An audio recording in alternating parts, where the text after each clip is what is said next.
But today we are going to discuss one of the main topics in data center. Let's talk about what we had until now, what we discussed until now. So this is a typical data center. These are the systems we have in data center. Now, my question to you, which one of these we discussed already? Which one of these items we discussed? We have discussed which one of these items? Okay, let me give them numbers and see which one we discussed. So if we say 1, 2, 3, 4, 5, 6, 7, 8, 9, 10. Which ones of these 10 have been discussed in this course? 1, 2, 3, 4. 1 to 4. Good try, Daniel, but not really actually. We discussed electricity as a safety, but we did not discuss electrical systems or power systems. We discussed electrical safety, I would say, more than electrical systems.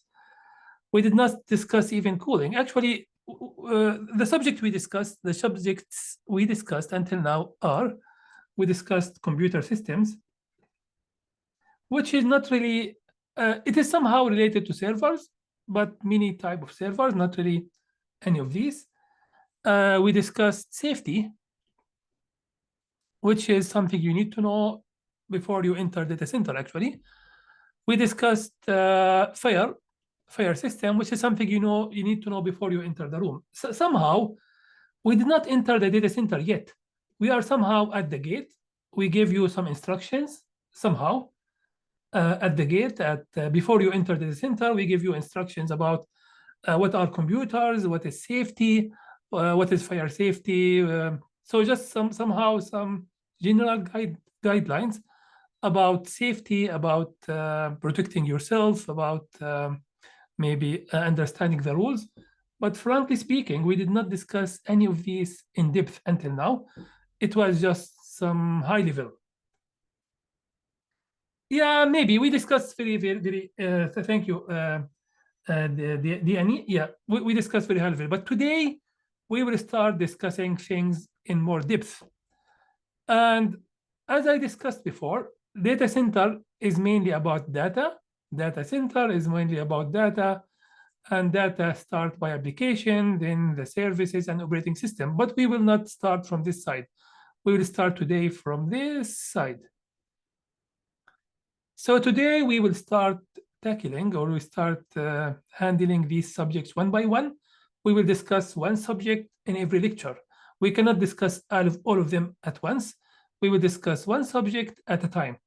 And today our subject is networking. We will discuss about computer networks in general, and we will focus a little bit about data center networks. So networks, these components here are considered like IT infrastructure.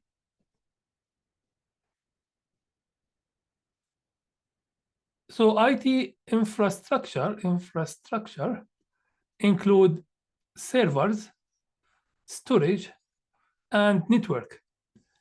In any rack in data center, you should see these three components. Typically, in typical rack or typical cabinet inside data center, you will see switches at the top. Typically, you will see servers at the middle, storage at the bottom of the cabinet. Typically, you may see cabinets with network only, cabinets with storage only, cabinets with server only, but typically the cabinet includes switches at the top, servers in the middle, storage at the bottom of the cabinet.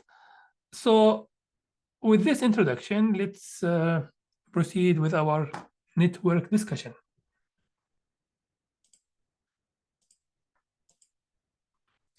So today we will talk about networking terminology and history. We will discuss the concept of IP address and MAC address. We will discuss OSI reference model and why we need it. Why do we need a reference model? And we will discuss some troubleshooting steps that may help you in your daily life, even in your home internet, actually. So let's talk first about the internet. When it comes to network, mainly It is to connect people to the internet mainly. So let's talk about the internet, which we discussed maybe in high level. Sorry. Yeah, someone unmuted. Looks like. There's someone unmuted. Okay, so let's discuss the internet. The internet is the global internet that connect people together and connect people to different systems. I'm sure that everyone knows about internet, but let's go over the internet quickly. Internet is interconnected network somehow, which means a lot of networks connected to each other to provide services to end users. In the internet, for the internet to work, we need to have devices from different vendors, from different countries communicating with each other. And for these devices to communicate, we need to have a protocol. A protocol is a set of rules that are agreed between all parties when they communicate with each other. Why do we need a protocol? Why cannot just every device comes with its own vendor? Let's say if we have Cisco devices, let's have them in blue, and we have Aruba devices. So let's say we have Cisco devices and we have Juniper devices. Let's have Juniper in green. If they don't have any common protocol, do you think they will be able to talk to each other? If they have no protocol, if they don't have any agreed protocol, do you think they'll be able? No, they will not. Yeah, I agree with you. So it is needed for compatibility. Thank you, Logan. But the question is, who is setting the protocols? What are the entities that set the protocol? Do you think it is a company like Cisco or a company like Juniper, or maybe government who should set the protocols for different vendors? Yeah, thank you, Victor. Yeah, there are certain organizations agreed, accepted by everyone, respected by everyone that set the protocols. One of them is IETF. IETF is setting the protocols for the internet. Another one is IEEE. IEEE is mainly for manufacturers. If you are manufacturing hardware and you need to know the specs for that hardware to be interoperable or compatible with other vendors, you go to IEEE, they give you the specs for the hardware and how it should function. So there are certain organizations that are accepted worldwide and agreed by all parties to set protocols. Once they set a protocol, everyone must comply with these protocols. Anyone who wants to connect to the internet must support these protocols and follow these protocols when communicating with other devices.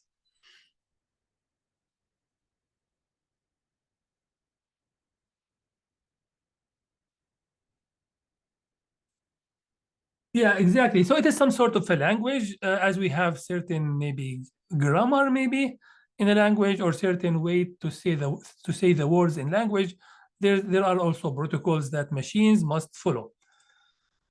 So the internet is somehow is setting protocols for people for devices to follow, and once devices connect to the internet and start communicating efficiently, then we have this internet. Internet is public network that anyone can connect to.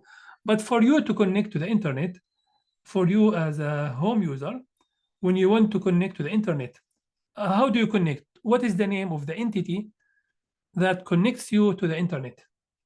Can you go just and lay the cable yourself to the nearest internet router and that's it? No. There are certain organizations or entities, we call them ISPs, Internet Service Providers. These entities are mainly or dedicated to connect users and organizations to the public internet. So these ISPs are the ones who connect to the highway, I would call it maybe, or maybe they have high bandwidth to the internet, and then they sell this bandwidth to home users, organization, government offices, and other entities within the network, within the city or the country or the region. Now, typically, the most critical part is how you connect to the nearest ISP. They call this segment the last mile. Typically, the last mile, which is the connectivity between your home to the nearest ISP. We call it last mile. This is the most challenging, because it must reach every house, every building in the region, which is somehow time consuming and difficult. And there are many last mile technologies. One of them is cable. One of them is 3G, 4G, 5G can be considered as last mile. Fiber, which is much faster than cable. UTB, which is DSL. So there are different technologies to connect you to the ISP. The ISP can be, so the network is somehow the network of networks. Different networks are connected to that public common network.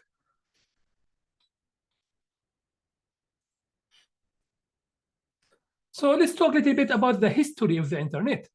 Who invented the internet, from where it started, and who came up with this idea? So the idea of connecting different entities together was actually in mind since long time. In 1957, the Soviet Union at that time launched a satellite to connect different entities together. Maybe the actual start, or maybe the main starting point, was in 1960s, when ARPA began to connect different universities and academic institutions together. And then in 1980s, the TCP/IP protocol was developed and was approved by IETF. So at a certain point, TCP/IP as a protocol to connect people to the internet was approved or certified or ratified by IETF. And once we have a protocol and we started to have the network, then this is the internet. So they started to connect computers to this network, and then later in 1990s, CERN developed the concept of World Wide Web, which is some sort of the current internet. So they said, why don't we just have a public network that connect all the countries together, and then this way we can share knowledge, we can share information, we can share data. The main idea of the internet is that people can share the knowledge, then they can offer services to each other, and later on it became also a way to do trading. So somehow we have a common network that connects everyone to everyone, and we can do a lot of transactions, a lot of useful things, and sometimes also unuseful things over the internet. So this is a timeline that shows the progress of the internet. It started by the ARPA, and then the Ethernet was developed, and then Google as a search engine was developed, and later on we have the sharing concept, we have the platform for virtual collaboration, and then we have almost everything available over the internet.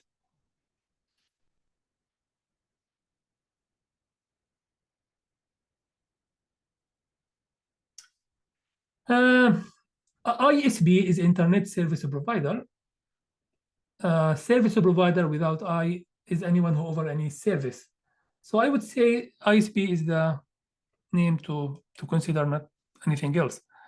So ISPs, why we need ISPs? They are mainly to connect us to the internet. They are mainly to connect us to the internet. There are different ISPs. Some of them are dedicated for government, some of them for commercial.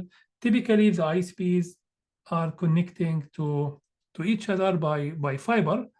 They connect to the common exchange by fiber. This fiber goes submarine in many cases. It goes under the ocean and connect different countries to each other. And as I discussed, you need to connect to the nearest ISP by different technologies. In North America, the common technology is cable, because people used to have cable TV in old days, and then they used the same cable to connect to the internet. Later on, they started using fiber, and fiber provide much higher speeds. In some countries, they use telephone cables. So the same copper telephone cables can be used for internet connectivity, and they use the technology called DSL. DSL to provide internet over copper cables. So there are different technologies for last mile, and now we have 4G and 5G to connect. So these are the fiber cables. Different colors of fiber has different meaning. We will discuss cabling later in the course. In another lecture, we will talk about cables, the color coding for cables, fiber cables, UTP, and distances for each type of these cables. So these are some of the introductions about internet and the history of internet. Now, what are different ways you can connect your house to the internet? Let's talk about your own home at home. What type of connectivity you have to your ISP? Do you know what type of connectivity you have to your ISP? Let me see. Fiber. Oh, great. Yeah, lucky you. Yeah, fiber is common nowadays. Nowadays, we have fiber to the home, FTTH, which means everyone almost have fiber to the home, fiber to their own building or house or a residency. SOHO is small office, home office. It is a terminology that means you have office at home, but how do you connect to that office? So SOHO means small office, home office. It is a term that means I work from home and I have my office at home, but still you need internet, and this internet can come from fiber or any other way. So for me at home, I have fiber as my main internet, and I use 5G as a backup internet. In case of failure of fiber, I connect by 5G to different ISPs. So these are the main technologies we have nowadays in North America, I would say. In other places, they still have the coax, the cable, the same one that was used for TV in old days, is still used for internet nowadays. Yeah, so it depends on the country and your location. If you live in a city, there's a good chance you have fiber. If you live in, I would say in remote areas, you may connect by wireless technologies. And nowadays, I'm sure you all know about Starlink, right? Starlink is an idea for people to connect to the internet using satellite. It is the company SpaceX. It is a product of a company called SpaceX, which is Elon Musk, I think, is a well-known person, and they have a plan to connect people using satellite instead of using fiber or any other technology, because in many areas people don't have any reliable last mile technology. So the idea of Starlink is or SpaceX is mainly to have satellites that run in orbits near to the Earth, which makes response time much faster than other satellites. So these are different ways to connect. Oh, you have someone connect to Starlink, but why do you need Starlink if you live in a city? You have, oh, you live in a non-service area. Okay, makes sense. So these are different ways to connect people to the internet.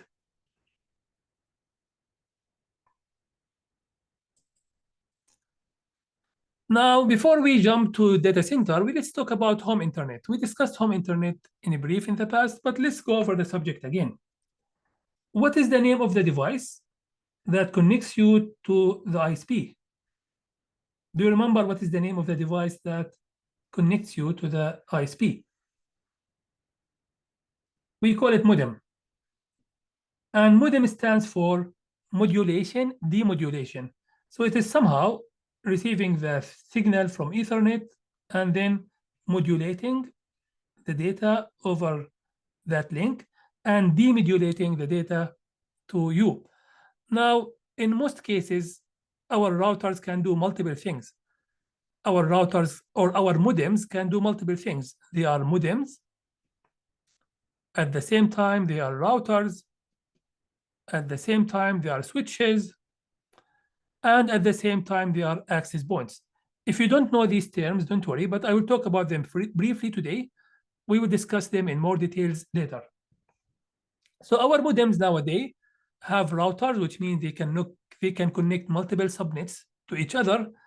They have switches, which means they have a way to connect devices in the same network. They have a lot of RJ45 connectors to connect devices. And at the same time, they have access point. What is the access point? Why do we need an access point? What is the access point? AP stands for access point. Do you know what is the access point and why we need one?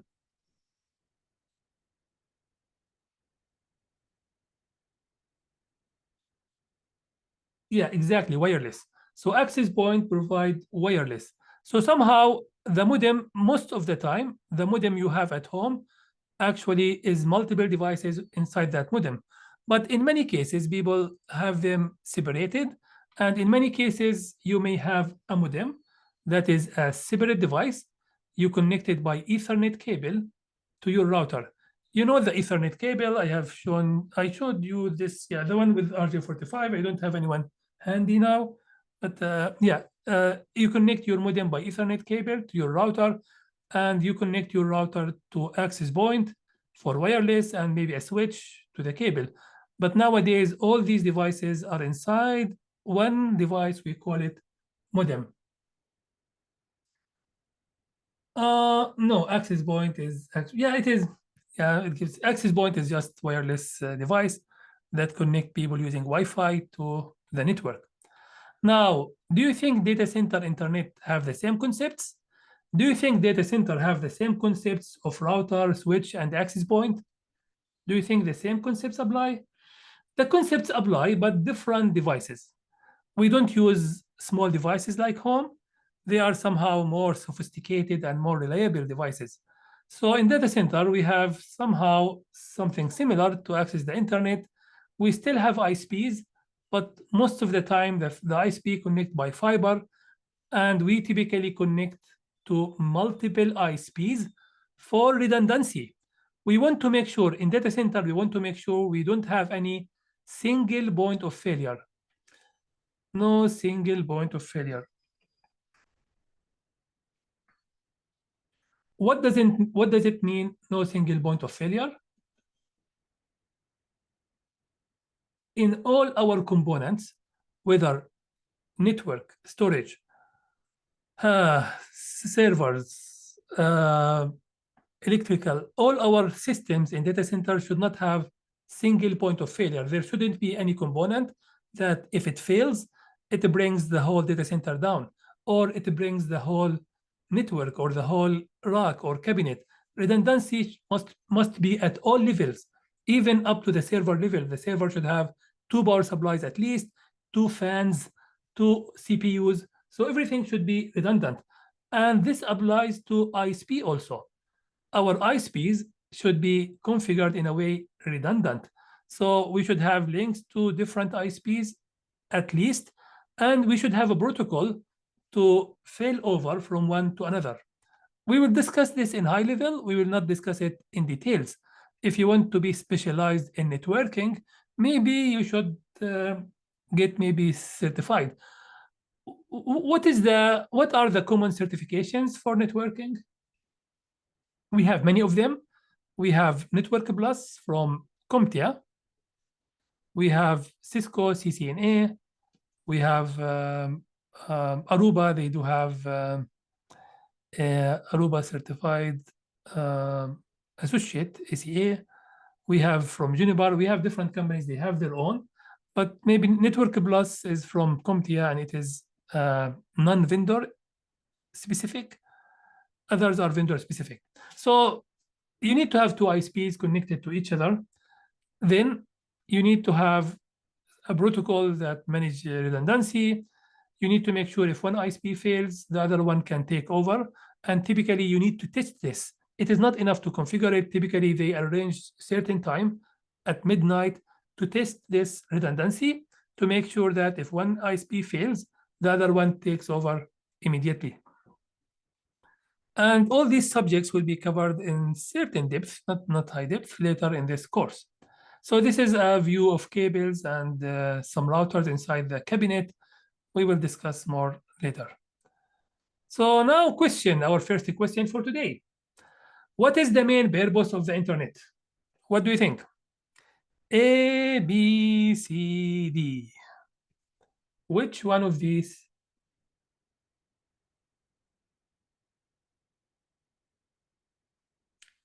Is it for resource sharing? Yeah, you know, it is. Resource sharing is also tricky. It can be. To provide standardized model for identifying, no, yeah, it is C.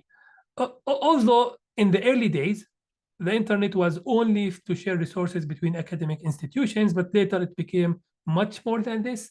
It became to connect local networks to the global internet for many services, not only academic, but also trading, web serving, and many other services. So it is C.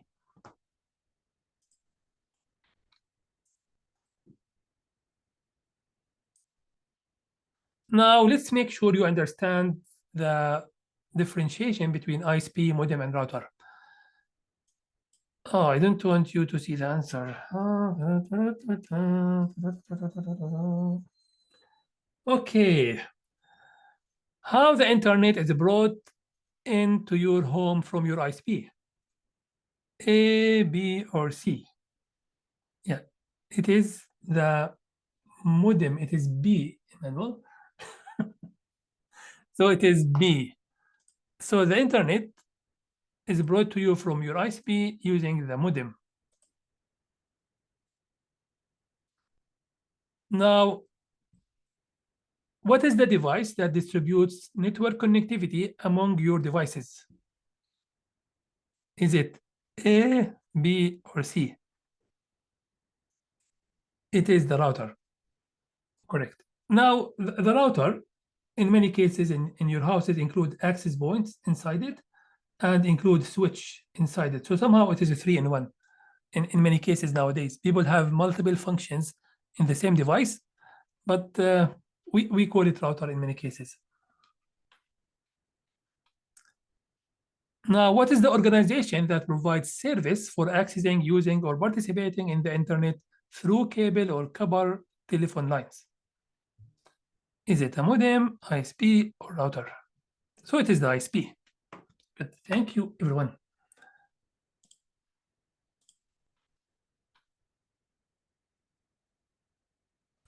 Why do data centers receive connections from multiple ISPs? Why do we need multiple ISPs in data center?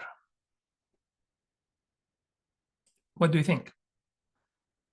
Is it A, B, or C? Or D? Yeah, it is redundancy. And this redundancy is somehow considered 2N, you can call it, because you have, now when we say N, the concept of N plus 1, 2N, 2N plus 1, this concept is mainly for components, for physical components, typically. How many physical components? You still can say 2N. You have redundancy in ISPs, you have more, double what you need. But in many cases, the terminology for N plus 1 to N to N plus 1 applies mainly to hardware components more than just ISP link. So this was the first section of our discussion of the lecture today. The first section is what is the network. And now we are ready to move to the next section, which is addressing. Any question about what is the network, what is an ISP, and general discussion about networking?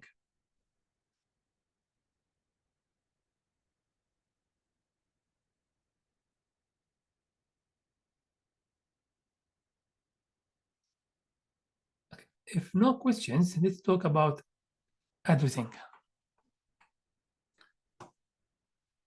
Before we discuss addressing, let's talk about the internet. Why we need addressing? Why people need addressing from the beginning? So let me bring the whiteboard. Now, in many cases, they discuss addressing, they compare or they build some analogy between addressing and mail.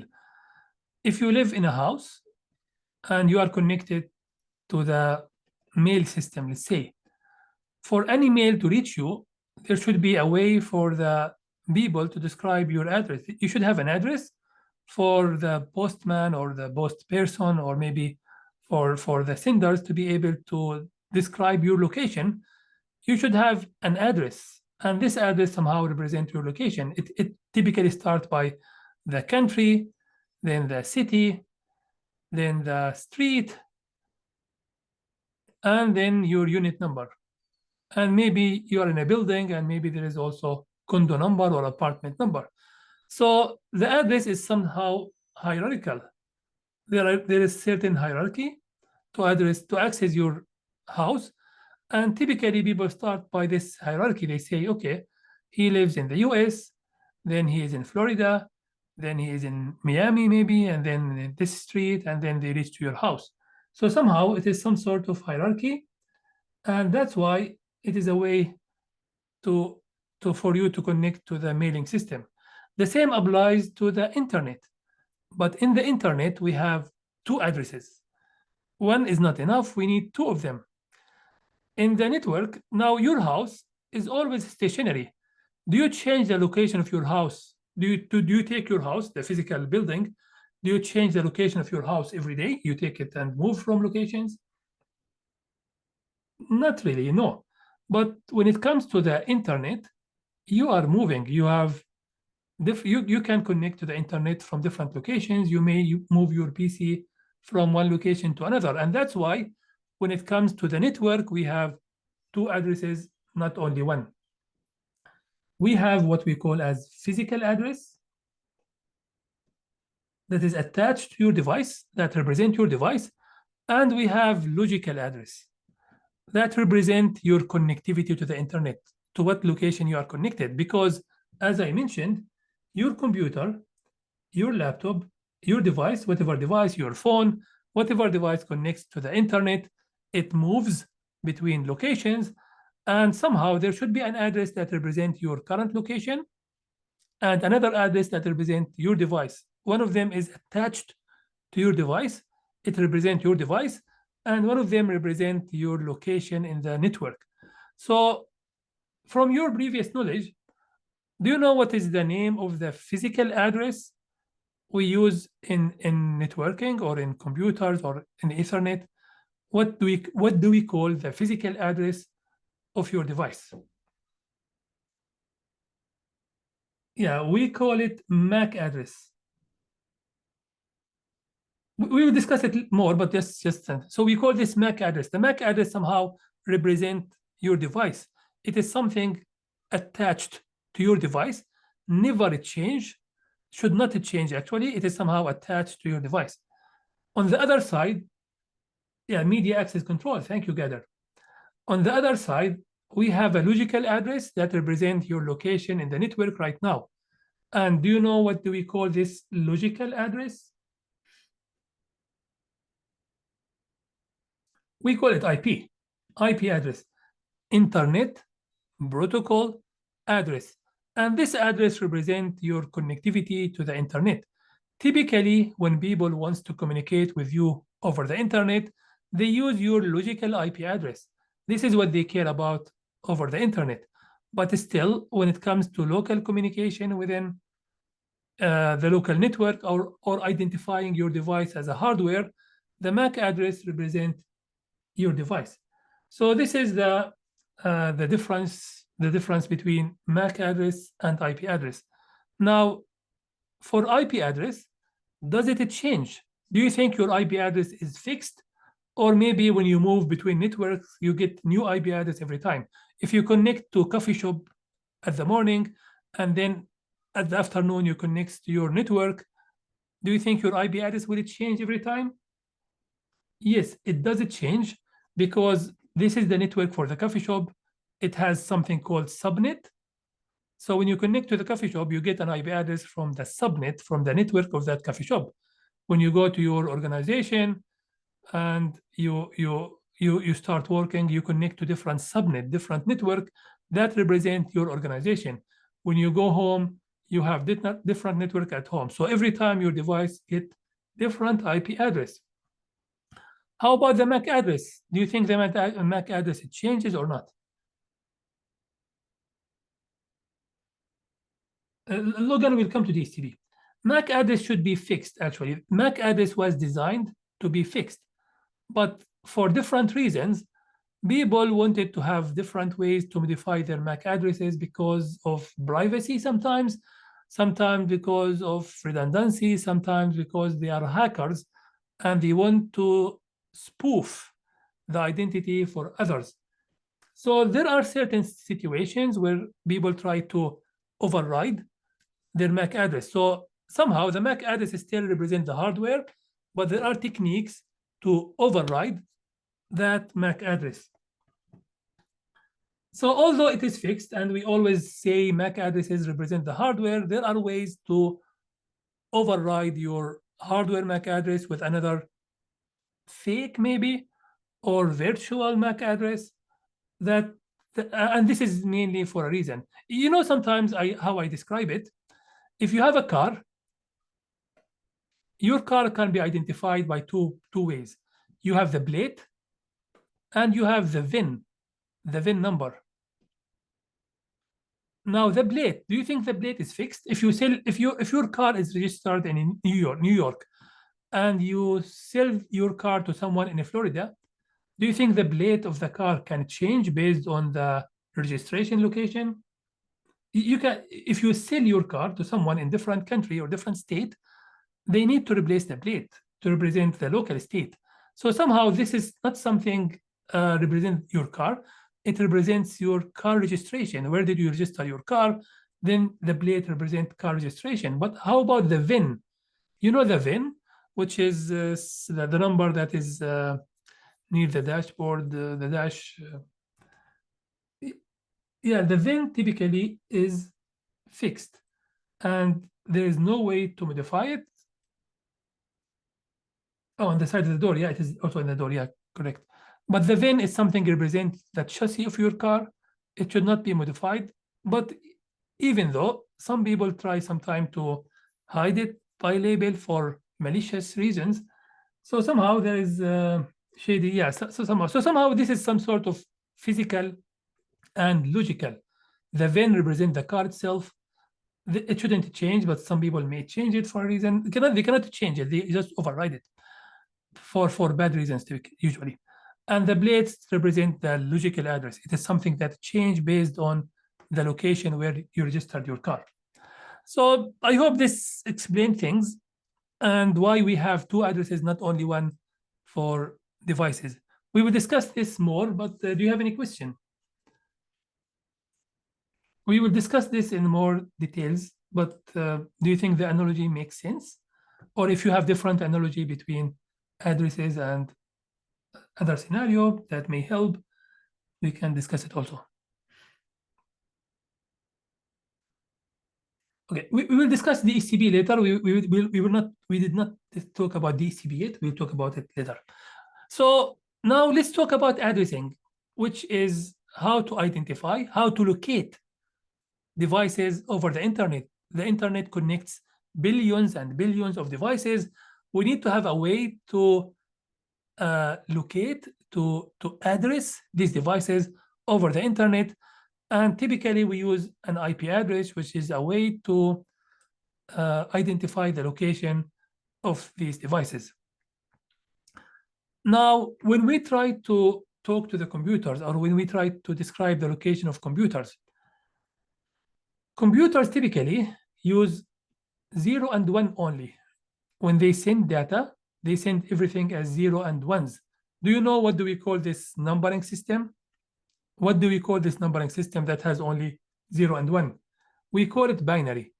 So computers, they have only, when they send signals, all the signals they send are only 0 and 1. They send sequence of zeros and ones, which represent the data they want to send. For us as a human, what is the numbering system we use as a humans? What is the numbering system we use in schools? We use typically, we use decimal, which is base 10. Do you know why? Do you know why humans throughout the history we use decimal numbering?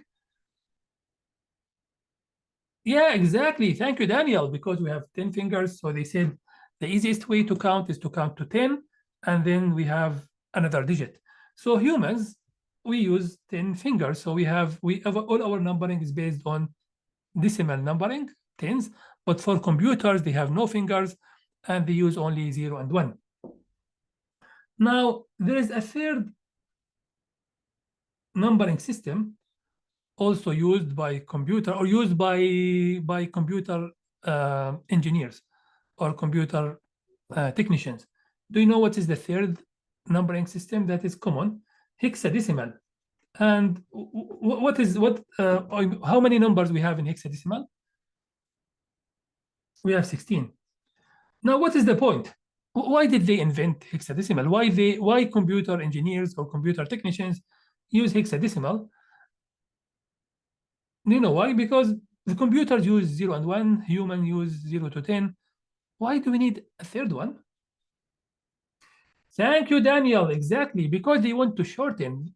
If you want to write a long number and it has a lot of zeros and ones, it is it is very lengthy. So hexadecimal somehow is a way to summarize. So every 4 binary digits will be mapped to one hexadecimal. So instead of writing the address as 48 binary numbers, you can have it as a 12 hexadecimal. So hexadecimal is good because every 4 binary digits are mapped to one hexadecimal, which makes it easy to represent binary numbers using hexadecimal numbering. And that's why we have hexadecimal. So these are the 3 numbering systems: binary, decimal, hexadecimal. These are the ones we use in computer systems. Now, when it comes to IP address, they wanted to have a way to write IP addresses.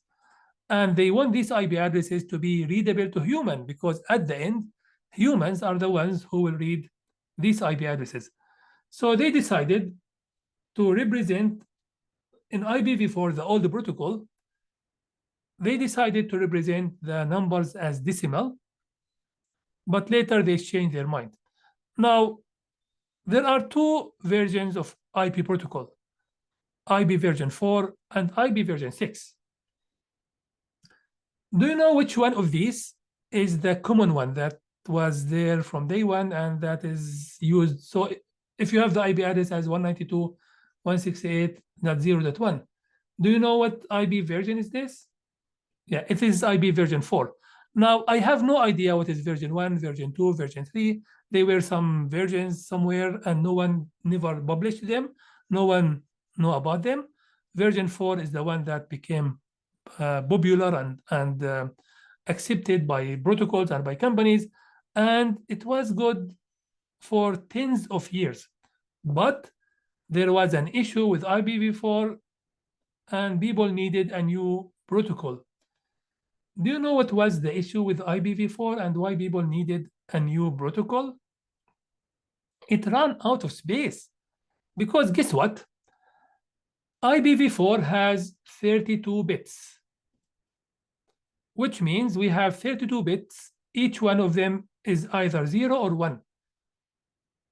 If you do the mathematics, you have 2 to the power 32 addresses in IPv4, 32, and this means we have only 4.3 billion addresses in this IP range, which is not enough. Nowadays, we have, I think, tens of billions. I don't know how many, but we have more devices than humans, actually. I think maybe, I don't know, I don't remember the number, but maybe 10 billions or something in that range, which means we have more devices than IP addresses. So they decided, somehow in 2010, 2011, they decided that a new IP version is needed, and they invented IPv6. And this time they said we will have 128 bits. Wow, 4 times.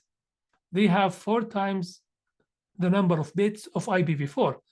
But this is not only multiplying by 4, we are multiplying the power. So in IPv4, we had 2 to the power 32. With IPv6, we have 2 to the power 128, which is a huge number. This number, 2 to the power 128, is actually 300 decillion. This is a unit that I don't use much. It is mainly for, how many zeros in decillion? Does anyone know how many zeros we have in decillion? Oh, I cannot remember. Decillion, how many zeros in decillion? Google. Yeah, I cannot remember actually. How many zeros in the, can anyone just Google it? 36. Okay, yeah, two people say 36, so I assume they verified in Google, and I assume it is 36, which means 36 zeros. So it is somehow 300. 1, 2, 3, 4, 5, 6, 7, 8, 9, 10, 11, 12, up to 36 zeros. Oh, someone said 38. Maybe 38 including these two zeros. So maybe it is 3 times 10 to the power 38, maybe. Because remember, there are two zeros in the 300. So somehow it is, so yeah, somehow a lot of zeros, which are much more than what we need currently. But they didn't want to get into the same subject again. They said, let's just add a lot of digits just to make sure we never reach or run out of space. Now, when it comes to IPv4, in early days, they wanted the address to be readable by humans, so they followed what we call as dotted decimal format, which means they said these are the, let me show you in PowerPoint.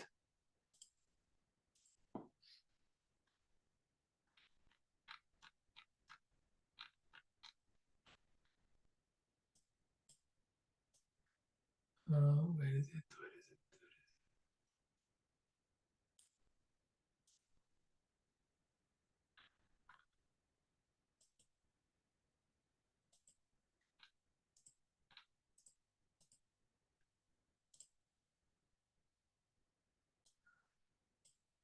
Yeah, it is something like this.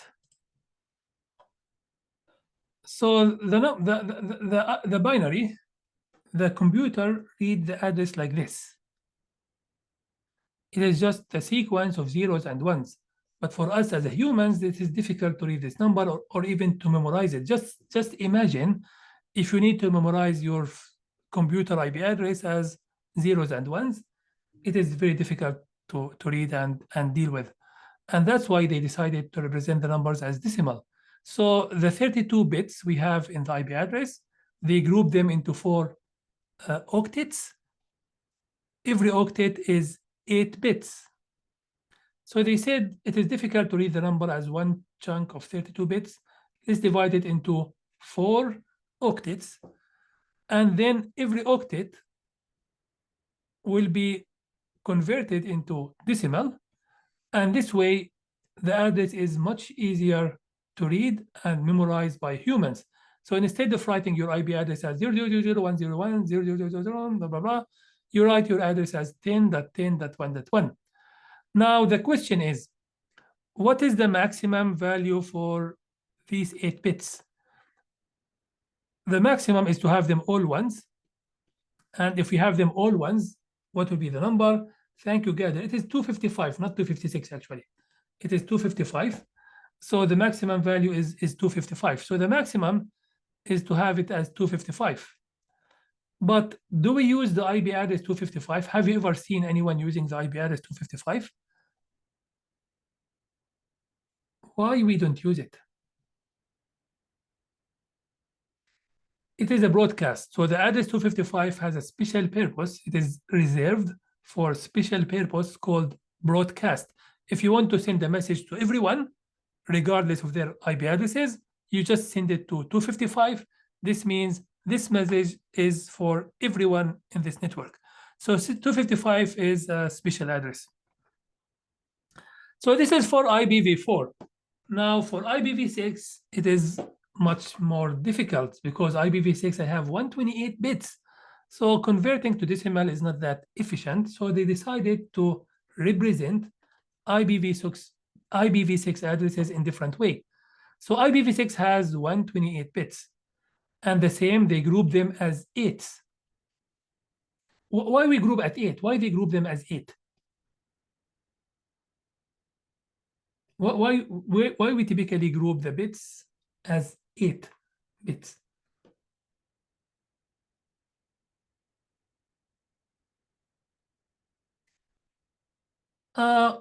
Because this is the building. Computer systems are built to use the block of 8 bits. We call it byte. So the building block for computer storage, for computer CPU and registers are mainly the byte, and the byte is 8 bits. This was the building block for the computer storage. The unit they agreed is to use byte instead of bit, maybe also to shorten the numbers, maybe. So the byte is the building block, the building unit, the basic unit in computer storage, which is the byte instead of bit. Bit is one single bit, byte is 8 bits. So everything is grouped at 8, and we call these 8 bits as octet. Octet means 8 bits. So in IPv4, we have 128 bits, which means how many octets we have? If you divide it by 8, how many octets we have? We have about 16, which means a very long number. We have 16 octet.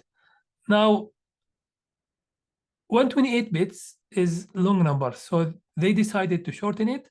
And what is the easy way to shorten binary number? What is the best numbering system to use if you want to shorten binary number? If you want to shorten a binary number, what is the best? Yeah, you use hex. Hex will shorten the binary number to 1/4, because every 4 bits is 1 hexadecimal. So they decided to represent the IPv6 addresses as hexadecimal, and they group them. So every one of these is hexadecimals, and they somehow they write them as group of 4, 4, 4, 4. So every 4 of these are actually 16, and then we have 8 of them. So they decided to do it this way, and then they also created the protocols to shorten IPv6. They said, if you have all zeros in the middle, you can just consider them as 0. If you have all zeros in the middle, consider them as 0. Then you have the chance to remove any consequence or adjacent zeros and write them as columns, double column, or two columns. So they created rules to shorten, to abbreviate IPv6 addresses, which we will not discuss in details here, but if you read any document, you will find that IPv6 addresses can be. Let's focus on IPv4. We will not discuss IPv6 in depth. We will focus on IPv4, which is the main protocol used in data center. Most data centers still use IPv4, unless if you work for Facebook or maybe some of these, or maybe Amazon, I'm not sure. But in most cases, people use IPv4 inside data center because most of the servers are still based on IPv4. Most of the applications are still based on IPv4. IPv6 in many cases used by ISPs to connect network devices to each other. But when it comes to applications, in many cases, applications are still based on IPv4. So let's focus on IPv4. So this is the way we represent the IPv4 address. We have the bits, we convert them into decimal, and then this is the format we use as humans. For IPv6, we represent them as hexadecimal to shorten, and then we represent them in this format. Now, why we need the IPv6? Mainly because we are running out of IPv4. But I mentioned that we have more than 4 billion devices. So how we have not run out of IPv4 until now? In your house, you typically use 192.168 something. Do you think this is the address that will be sent to the internet? Do you think your address that you use inside your home is the one that represents you over the internet? No. These addresses are called private addresses. They are only used within the organization. They cannot communicate over the internet. Ranges like 10.x.x.x, 172.x.x.x, or 192.168. These addresses are private ranges. They are only designed to communicate within the organization. But when you communicate with the internet, we use what we call as network address translation, NAT. They invented this concept to somehow preserve IP addresses. They said, if you have 20 devices in your house, there is no need to reserve 20 addresses for you. You need the unique addresses when you communicate internally, but when you communicate with the internet, the 20 devices can be represented by one address that represent the 20 of them. And they created what we call as NAT, Network Address Translation. They said, instead of wasting the addresses for these 20 devices, let all of them use one single address that is assigned to this house. And when the traffic reaches the house, the modem will find a way to send it to the right person. So NAT, which stands for Network Address Translation, was a technique people used to preserve IPv4 addresses. And that's why we are, until now, able to survive with IPv4 in most cases. IPv6 is ramping up and people are using it more and more. But I would say 80 to 90% of the organizations still use IPv4 only. Yeah, because of NAT. So Stephen, because of NAT, not everyone has his own public IP address. In many cases, we, as organization or as a house, we share one IP address for all devices within the house. Sometimes we share IP address for tens of devices in the organization or in the university. And this is why we save IP addresses.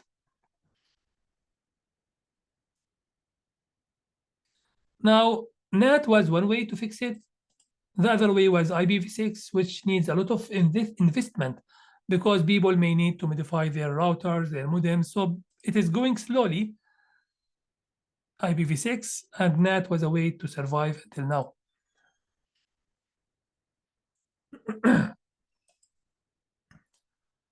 Now, how do you get IP address? When you go to a coffee shop or when you connect your device at home, you get an IP address. Who assigned this IP address to you? We have many devices at home.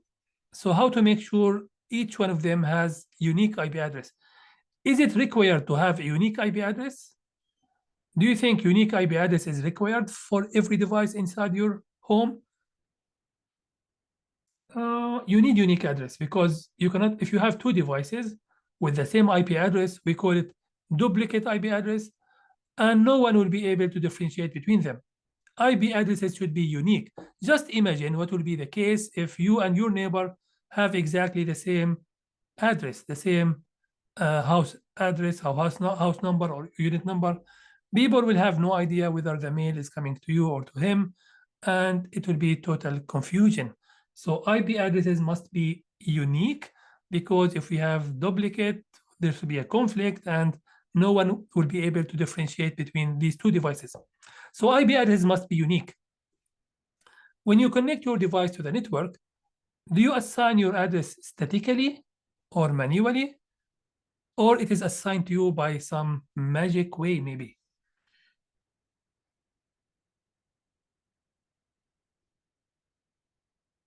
Oh, no worries, Gader. So there is a protocol that assigns addresses to you dynamically, and this protocol is DHCP, which is Dynamic Host Configuration Protocol.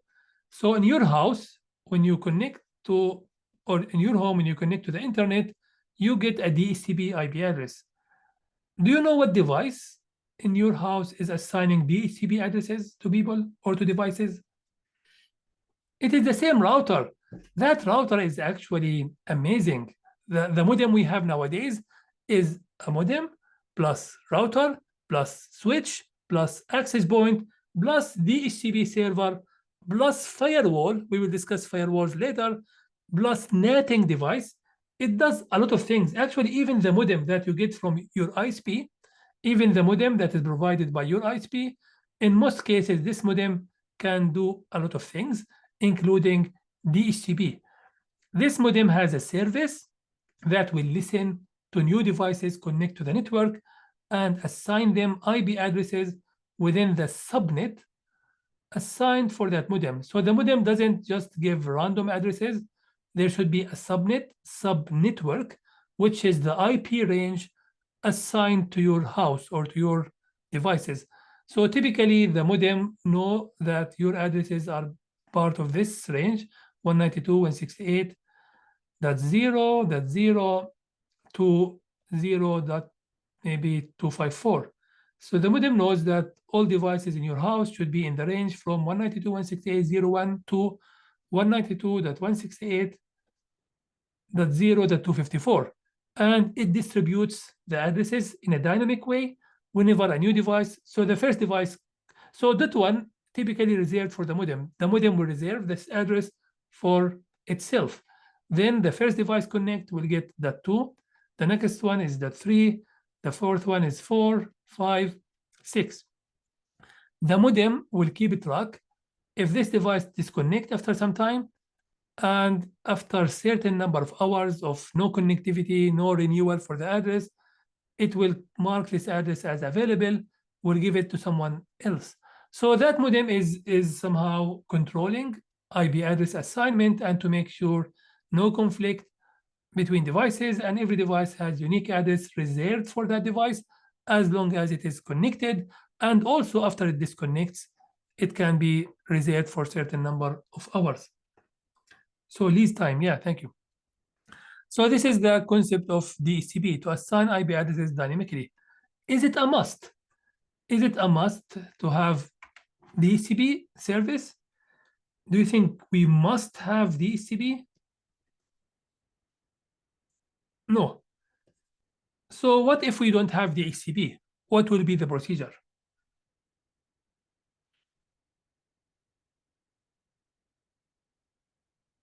If you don't have DHCP at home, you need to configure devices one by one, and you need to keep track.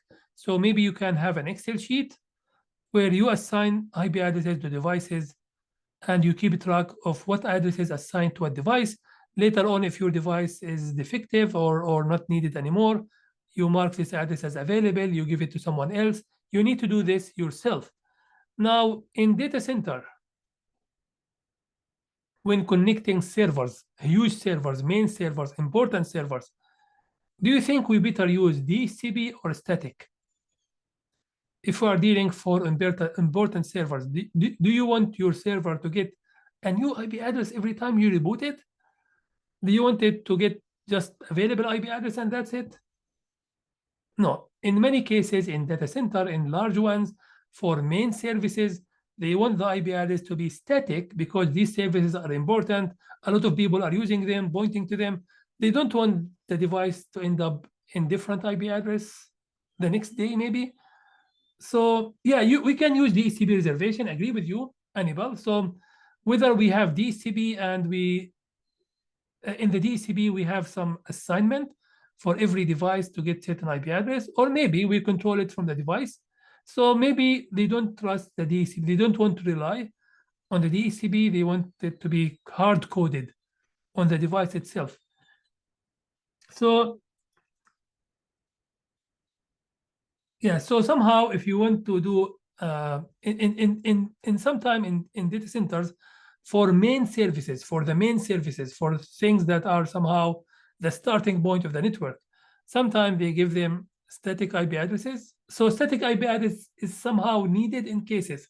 It is not totally ignored or overlooked. In some cases, we use static addresses for a reason, but in most cases, when it comes to end users, we configure them using DHCP.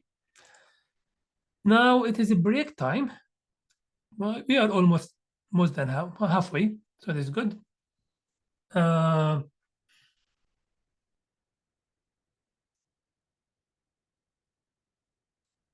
Yeah, so static address is needed in some cases, not always. In most cases, for normal employees, normal subnets, we use DHCP. But in certain subnets, for a reason, sometimes, mainly in core subnets, in important subnets, people sometimes use static addresses to make sure the device get the same IP address all the time. Any question before we have the break?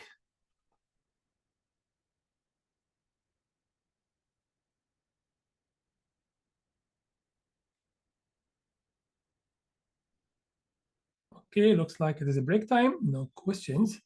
Okay, everyone, let's have 15 minutes break and see you after.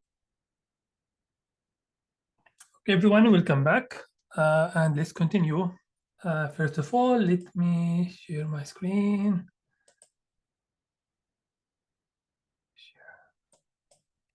Just to make sure, can you hear my sound? Can you see my video? And can you see my screen? And the screen is about how IP addresses are assigned. Okay, great.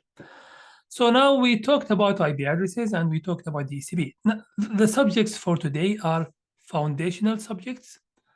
You need to understand these topics with depth, even if you read after the lecture, maybe if you spend some time with the TA, if you have any question, because this concept is one of the foundational concepts in data center. You need to understand networking, you need to understand servers, and IT environment or IT systems in general. So when your laptop connects to the network, there is a DHCP server in your network, which is the router in your house or your home. And whenever a device connects to the network, the router or the DHCP server will assign it an IP address in the range. So typically in the house or in the home modem, the range is 192.168.1.1 up to 1.255. So the second device will be 192.168.1.2. Then the other device is 1.3. And here we go until 255. 255 is reserved for broadcast. We are not using it. And there must be one IP address reserved for the router. The router itself needs IP address. And then the rest will be distributed between the devices in a way that makes sure every device gets a unique IP address. Now, DHCP itself is a protocol, and there are certain messages that should be exchanged between the device and the DHCP server. These messages has certain format that is followed by every device and certain sequence of messages. The messages start by the device.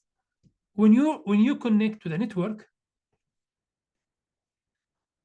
and you discover that you have no IP address and your device is configured for DHCP, then the first thing your device will do is to send discover. At this point, do you know where is the location for DHCP server?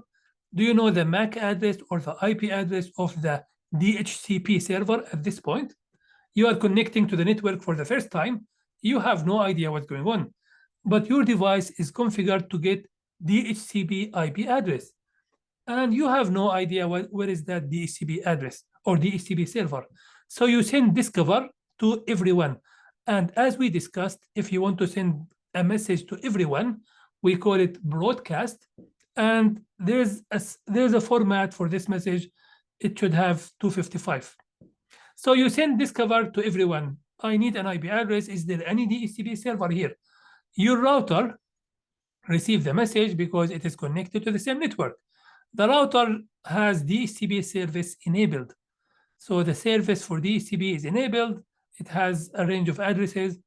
It checks its internal database and discover that the address 192.168.1.17 is not used by anyone.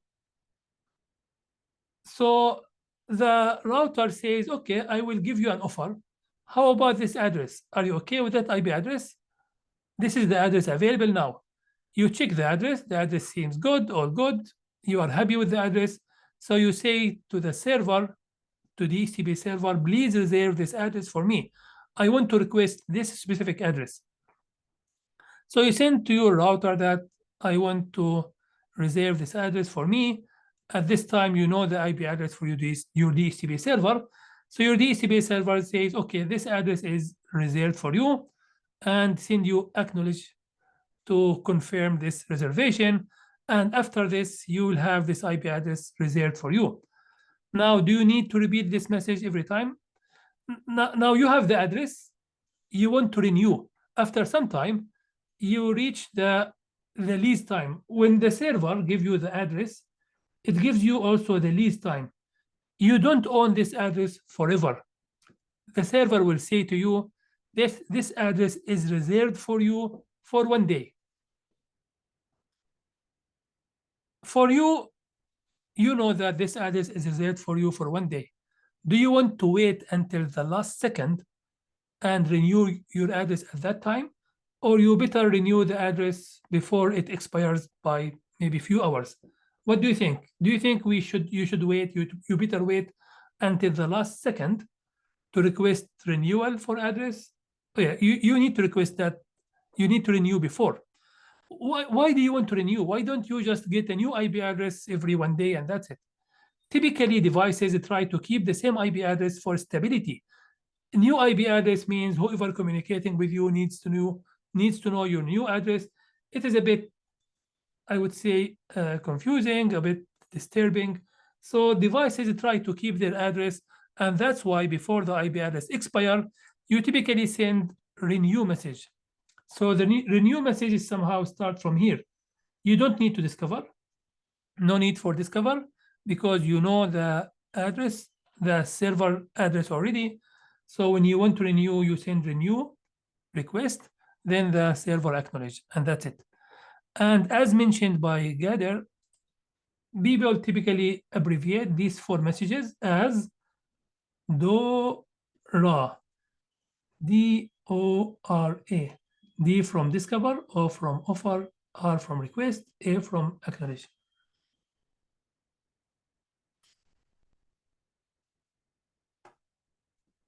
So this is the concept of DHCP.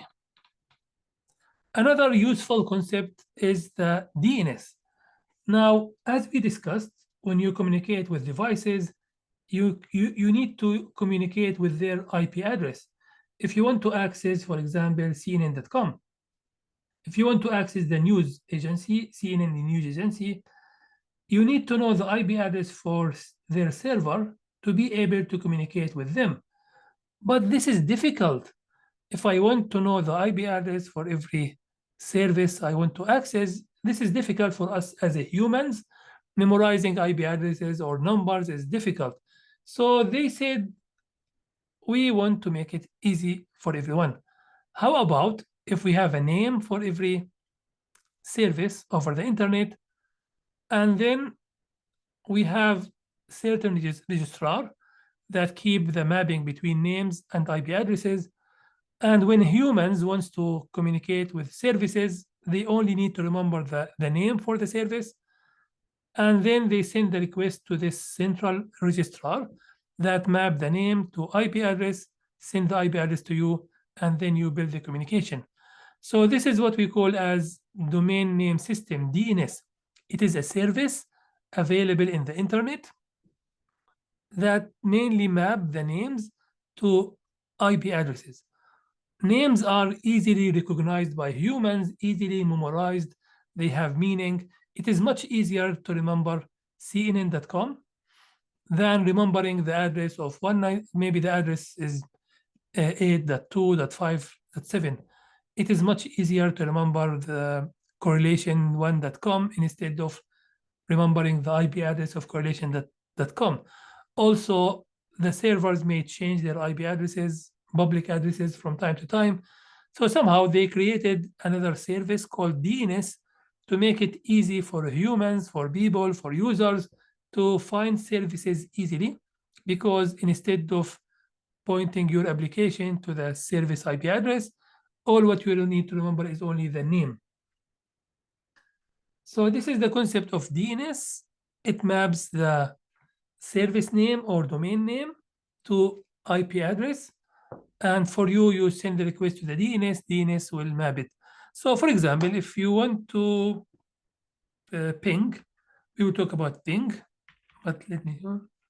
So for example, if I want to send a request to CNN.com. So if I want to ping, ping is a service that will verify whether they are active or not. If I ping CNN.com, my request, CNN.com is not an IP address. So my system cannot communicate with name, it needs IP address. So what happens behind the scene? my system say, oh, this is not an IP address, I need an IP address. I have already a DNS server in my subnet, and the IP address for this DNS server is already known by my system. So my system will send cnn.com to my DNS server. My DNS server will check, will find, oh, okay, they have certain way to verify they are communicating with each other. My DNS server says, oh, cnn.com, they have, this is the address for them. Now, is this IP address IPv4 or IPv6? What do you think, everyone? Is this IPv4 or IPv6?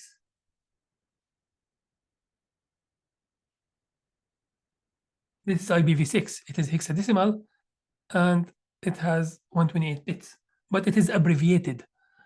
Now, to your question about static IP addresses, Bertrand, so static IP addresses are not affected by lease time. If I have the static IP address configured in my device, I own this address forever. As long as it is configured, I own it. So it doesn't have the concept of lease time. Lease time is a concept related to DHCP only. It is not related to static. If you configure static IP address, you need to maintain record to make sure they are unique. You cannot give the same static IP address to two different devices. Otherwise, there will be an IP conflict. So this is a concept of DNS and how the names are mapped. When you type any name in the browser, we typically use name or IP address. Typically, when we type the URL in the browser, do we use domain name or we use IP address typically? Typically, we use name. Can we use IP address? Yes, but not common. It is not common to use IP address, and right now, somehow there are certain security protocols and concepts that makes it difficult or not possible sometimes to use IP address. We typically use names. We call them FQDN, fully qualified domain names. So they are not just names, they follow certain format. This format, like CNN.com, they call it fully qualified domain name that has multiple parts. So this is not our discussion now, but just to let you know that these names follow certain format and certain protocol maybe or standard.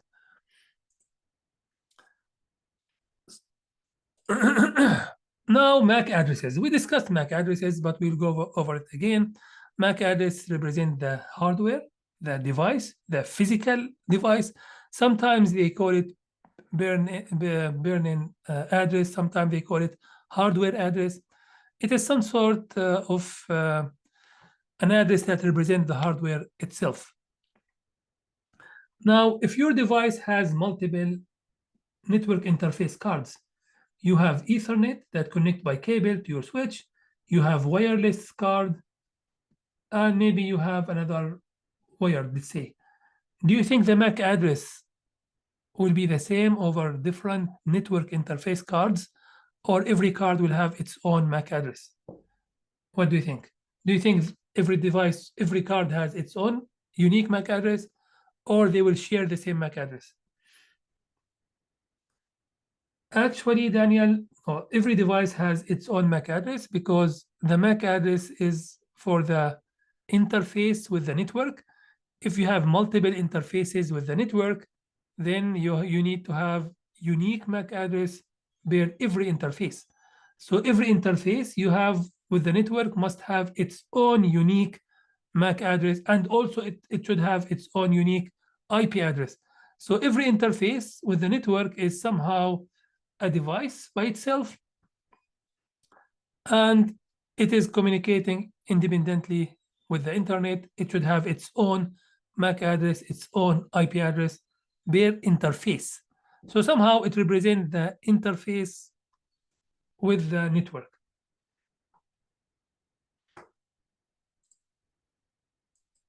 Just to confirm, if you try ipconfig on your device, you'll see multiple addresses. If you have multiple interfaces, you will see multiple addresses. Every interface has its own IP address. If you try ipconfig all in Windows, it will show you the MAC address for every interface. Every interface, so the wireless have its own IP address and MAC address. The Ethernet has its own MAC address. I don't have IP address. This is disconnected. My other Ethernet has its own IP address. So every interface has its own IP address. If you have multiple interfaces, every interface has its own IP, its own MAC.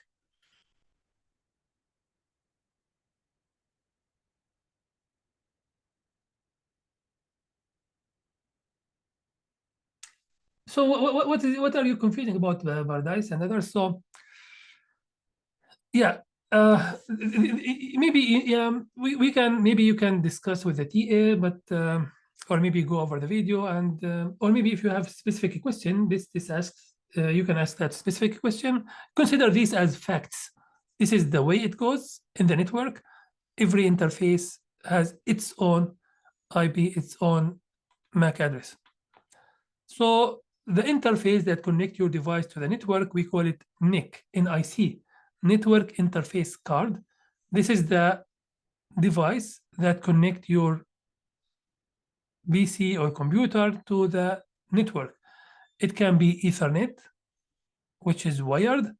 It can be wireless, or it can be maybe Ethernet fiber also, if you are a server maybe.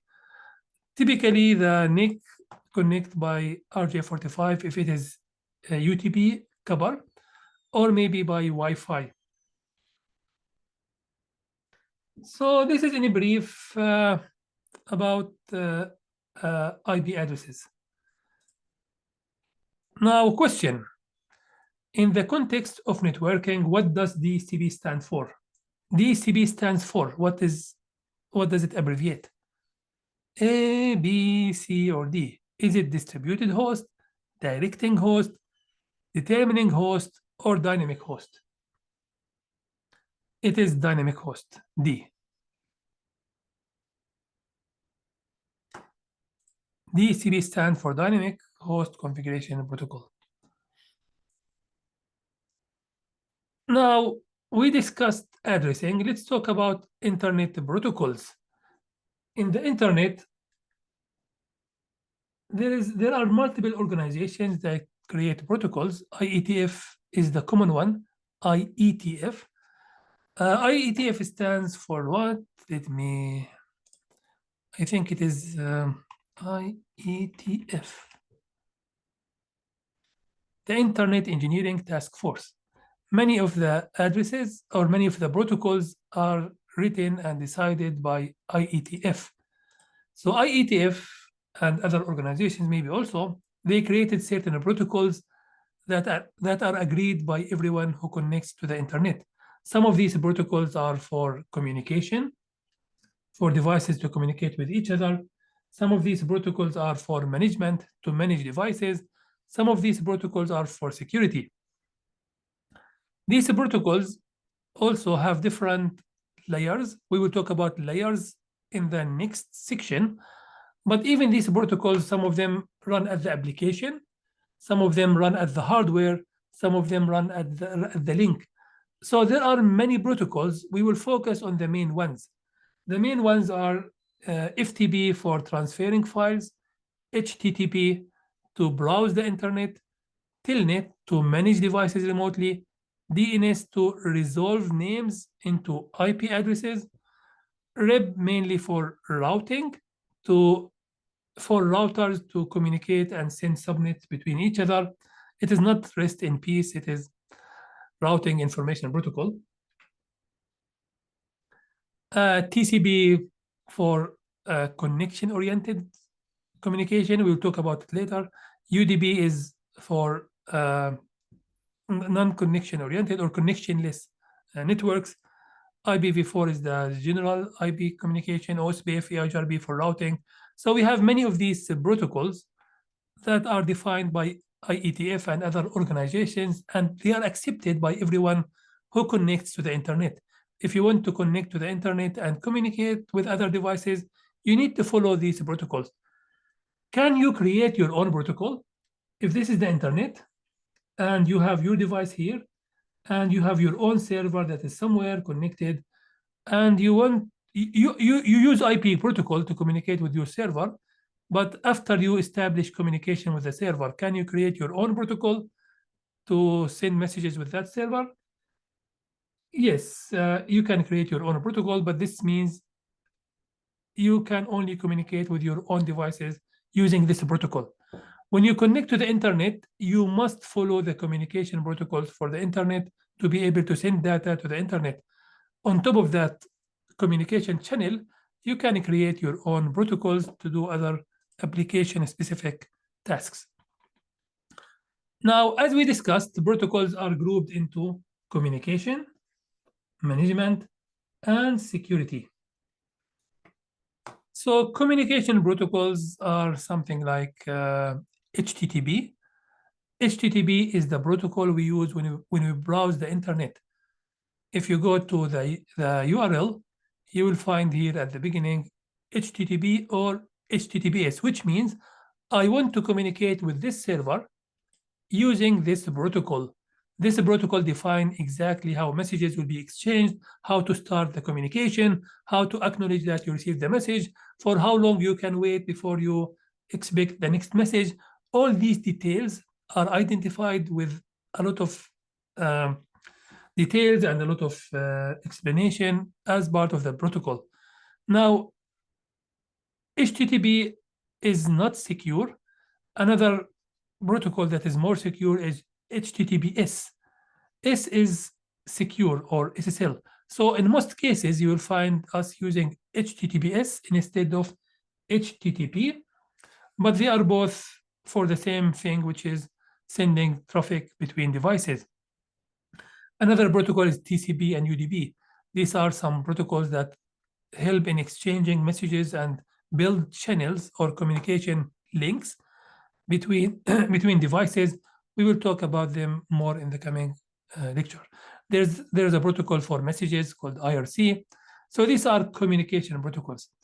Other protocols are for management. You want to manage a server, or you want to manage a switch or a network device. There's a protocol to manage devices, and this protocol is also agreed or accepted by all devices.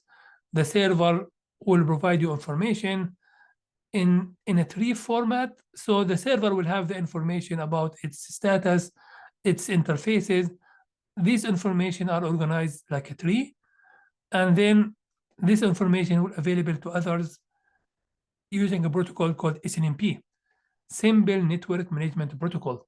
In many cases, when you monitor the screen in data center, there is a big video display in data center that is used by NOC, Network Operation Center. And this screen will show you the status for all servers, switches, routers in data center. You can see if they are up or down, if anything wrong. Many of these screens are running applications that connect with devices using SNMP. So this protocol will communicate with all devices in data center. This SNMP protocol will collect their statistics, their stats, their information, and will present it to you in one large screen, so you know the status for every device in your data center by using this protocol, SNMP, for example. SNMP protocol is based on SNMP protocol is based on manager and agent. So every switch and router and server has an agent. This agent role is to collect the data, present it to you in readable format as per the standard. Then you request the information from that agent within the server, let's say. This is the server, then the agent will send you the information. You say to the agent, I want to know the status for the LAN interface. It will reply to you. It say, I want to know if the CPU is overutilized or high utilization or not. It reply to you. You collect this data, then you present it in a nice way and readable format, visual format to the NOC on to the operators in data center. Some of this data can be requested. Some of this data can be dropped, which means you tell the switch or the server, if CPU exceed 80%, don't wait for me to request data. Immediately send me information, say, oh, the CPU is above 80%. So some of them are pull, some of them are push. So SNMP, this is an SNMP protocol, and once you start working in data center, you will deal with this protocol a lot because it is used to monitor devices. Then we have security protocols like SSL and VPN and other security protocols that maybe will not be the focus of this course. These protocols are important for security courses, but it is good to know that there are protocols to manage encryption, how to encrypt the data, how to build secure channel, how to provide integrity for data, hash the data, verify the integrity and correctness of data. All these are protocols agreed by all people, by all devices, and followed in the market. So let's go over the overview quickly before we still have another modules. What is the purpose? What is the purpose of IP address? A, B, C, or D? What do you think, everyone? Why do we need an IP address? Exactly, to uniquely identify devices in the network. What does a MAC address represent? What do you think? What does it represent, the MAC address?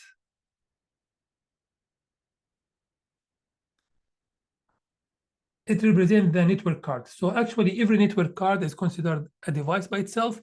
So the MAC address represents the network interface card.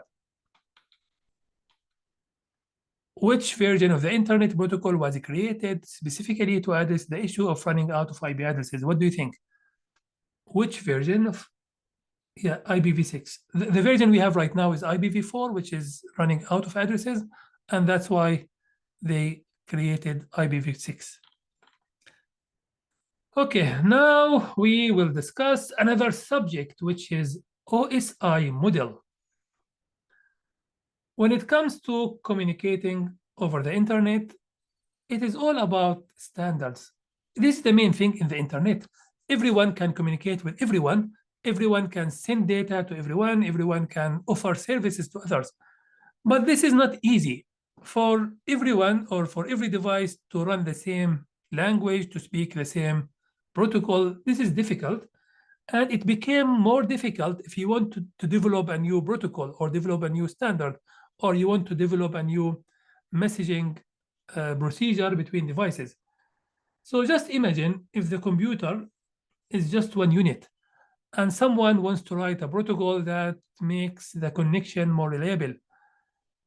They don't know from where to start. They say, okay, the messages come to the cable. Do I need to, if I want to write a piece of code that makes the connection reliable, do I need to address all the connection from the NIC card to the application?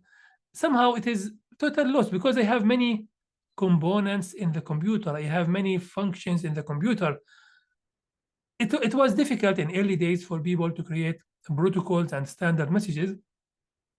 Then OSI, which was created by ISO organization, they have a nice way to represent a computer. They said, we cannot deal with the computer as one rigid, one single device. We need to consider it as multiple layers of functions.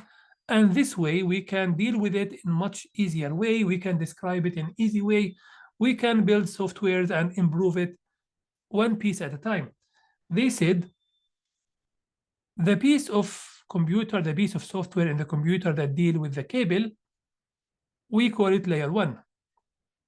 Then there should be another layer that receive these bits, organize them, and have them and verify their correctness.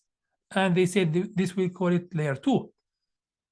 Then there should be a layer that deals with IP addresses and deals with IP assignment. We call it layer 3. Then there should be another layer that deals with the connection, then another layer, another layer. They decided to divide the computer into 7 different layers. Do you think these layers are hardware or software or just concepts? Do you think these are hardware layers or software layers or just conceptual?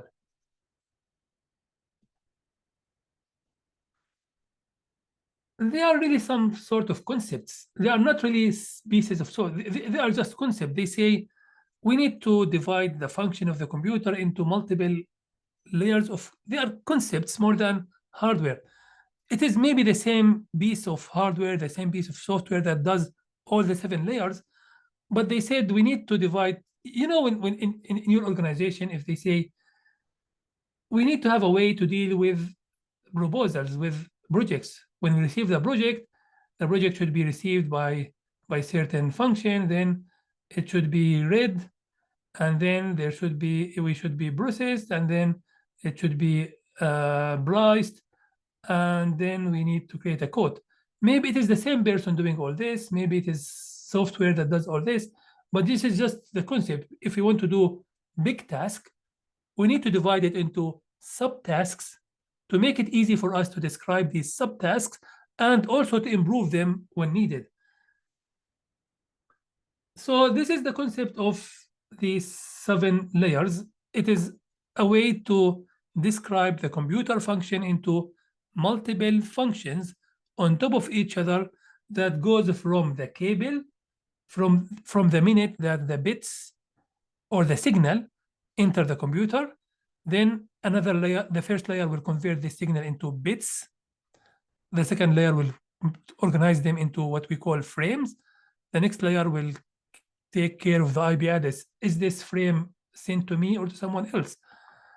Then another layer will take care of the communication with other devices.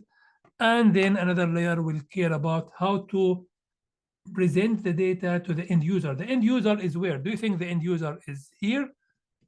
Or the end user is here? The user, you. Do you think you are at the hardware, at the lower layers? Or maybe you are in the top. So the last layer, layer 7, should be able to present the data to you in a readable format. When you look in your browser, this is considered the application layer. What's going on behind the scene are multiple layers. So layer 7, it was created, the 7 layers were created as a concept, but later they described all the functions of the computers and networks using these layers. So they became one of the foundational concepts also. You need to understand them because whenever they describe any function in the network, they say, this function work at layer 3, this function work at layer 4. They just divide every concept of networking. They assign them to these layers to make it easy for people to describe or to communicate or to work together or to develop a new protocol or even to improve the function of computers. So they decided, it was actually an organization called ISO. They built what we call as OSI layers, and they decided that computers are somehow functioning based on 7 layers. And this concept is still valid in most cases. People are still using them, and these layers are still relevant. They said it all starts by physical layer. When the cable or the wireless signal received by the computer should have a way to understand the signal and convert it into bits. The signal comes as electrical signal. This layer should be able to understand the signal and decide which signal is 0, which signal is 1. So it converts the signal into zeros and ones. The second layer will take these bits, organize them into frame because these bits are part of large message. So it should organize them. It should start where is the start of the frame, the end of the frame. This is a full message. This is message number 1. Send it to the upper layer. The upper layer should be able to know the source, the destination, who sent this data, is it addressed to me or not? And then send it to the upper layer. The upper layers will say, oh, I need to build connection. I cannot just deal with scattered messages. I want to have some sort of connection. Messages should go in certain order. So this is the function of this layer. Now, for network engineers or for network technicians, typically they stop at this layer. Anything above, they call it application, because it is about presenting the data to the end user. The session is somehow how to manage the session. If you have multiple browsers open at the same time, every one of them is session. So we need to maintain some separation between different sessions initiated by the user. Then how to present the data to the user? Are they encrypted? Do you want to present them in English, ASCII, or maybe another format? And at the end, this is the end user. It is mainly the computer when it comes to communication. It is mainly a concept used by network and communication technicians mainly. So it is somehow represent how computers communicate with others more than just the application. You don't see the concept of OSI layers within software development team, within AI team, artificial intelligence. You see this concept only when people describe how computers communicate with other computers, how computers network or build networking. So they are mainly more and more about communication and networking more than anything else. So let's dig deep and discuss these layers more in more depth. So physical layer is the one that receives the signal. When computer receives the signal, this signal is not 0 and 1. It is just electrical signal. So the computer receives the signal, something like this, maybe different frequencies, just a matter of signal going up and down. It should convert it into 0 and 1s. There are different modulation techniques. So the first layer will read this signal, will decide which ones are zeros, which ones are 1.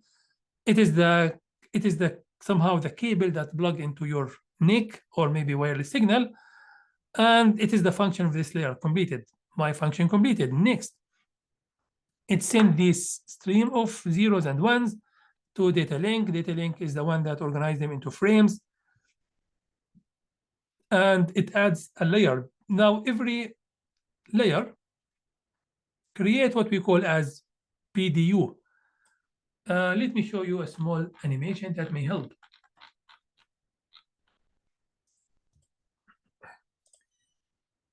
So these are the layers as per OSI model. So the physical layer receives the bits. Let's start from the user. The user wants to send data to another computer. You wrote a message, you want to send it. You deal with application layer as a user. So you send the message to the application layer. Every layer adds its own header because every layer has certain information to add. And the information added by certain layer can only read by the similar layer on the other side. So every layer can add its own header to the data. We call it layer 7 BPDU. Then layer 6 presentation adds its own header, 7 adds its own header. Now, the three layers here are application layers. Sometimes they don't follow OSI model because they don't care much. The OSI model is more followed by transport layer and below. So the transport layer receives the message. The transport layer wants to send it to the other side. The message at this layer, we call it segment. This is the name people use to describe a message at layer 4. So the segment, layer 4 receives the message, the email, or the chat message, Facebook chat message, or TikTok video, or whatever. Receive it, send it to transport layer. Transport layer will divide this large chunk of data into small segments. We call them segments. And then it adds its own information about the connection, the stream of packets to the lower layer. The lower layer, the network, is responsible for IP address. At this layer, we call it packet. So packet is somehow include information about IP address and other details. The packet will add the IP address and then send it to the lower layer. The lower layer is data link. This one is responsible of verifying the correctness of the bits. Is there any, it adds also check, cyclic check. It adds certain message to verify the correctness of the frame and send it to the physical. Physical layer will convert it into stream of signals, bits and then signals, and send it to the other side. The other side will do exactly the opposite. The other side will receive the message, will just remove the headers one by one with every layer. Every layer will read the information, act based on the information, and then decapsulate, remove the header, send it to the upper layer. The upper layer will remove the header, send it to the upper, until the data is received by the end user. So these are the 7 OSI layers. For now, you need to know the names, the functions. And if you want to dig more, maybe you need to discuss with the TA or maybe work on another network certification. We'll talk about it maybe later. So this is layer 2. Layer 2 will organize the bits into a frame, send it to the upper layer, the network. The network layer deals with IP addresses. It takes the data, add the IP information, read the IP information from the data, and send it to the upper layer.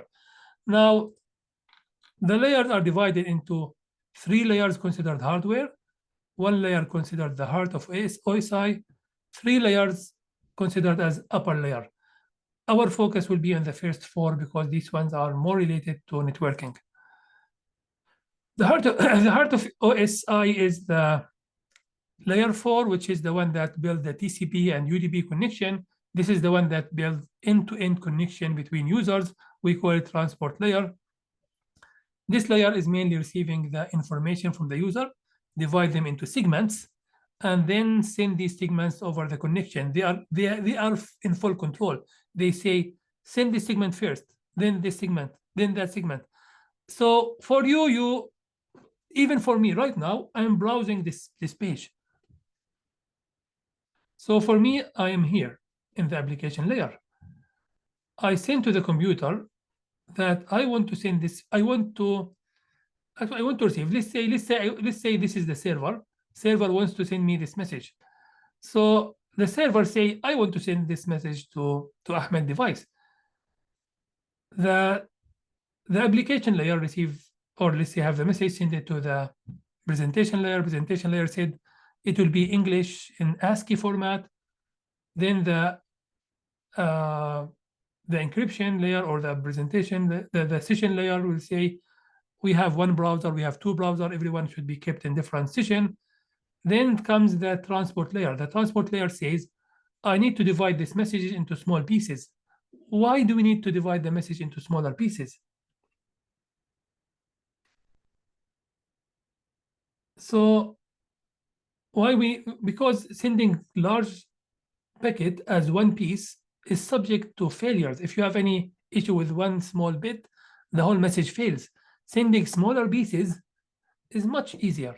So the transport layer will divide the messages into smaller pieces. What do we call these pieces? Do you know what name we give to these pieces of the original message? What is the name for these pieces? Do you remember? At layer 4, what do we call these pieces? We call them segments. So this layer, which is layer 4, which is transport layer, will divide them into segments and start streaming them to the lower layers. They control, they don't send them randomly. They follow certain sequence. They say, oh, this message was sent. They keep track who was sent, what was received, what message we are waiting for to form the original message again. So this transport layer will divide the segment into segments and will add a header. We call it segment. They send it to the network layer. The network layer will say, okay, I have a segment to be sent to someone. I need information. What is the address for the other side? So the network layer take care of the addressing. They receive the segment. They add the address information to the segment. And what do we call it? After the network layer, layer 3, add the IP information. What do we call this message or PBDU? We call it packet. So this message, the network layer said, okay, I added IP information, all good. It is your function now, layer 2, to take care of preparing the message before sending it to the wire.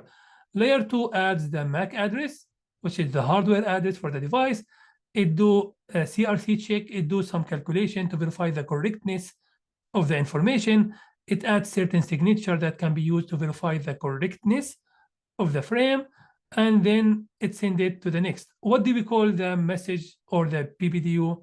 The BDU. What do we call the BDU at layer 2? We call it frame.